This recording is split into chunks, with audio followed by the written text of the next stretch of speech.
Welcome back to another technical deep dive here in the debug zone. Today we're tackling a big question and breaking it down with insights from other users.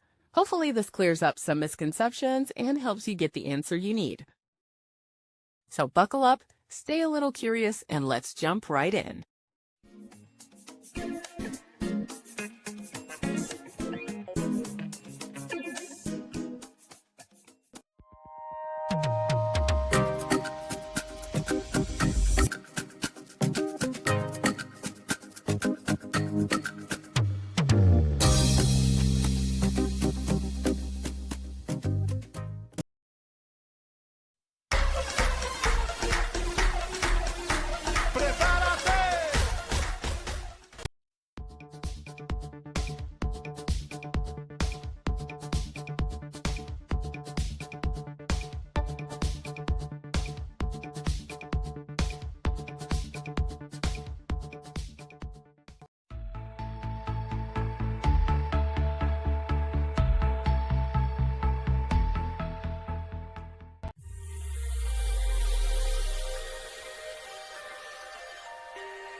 And that's a wrap.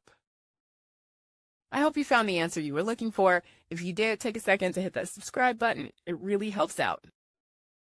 And let me know in the comments which solution worked best for you. See you next time in the debug zone.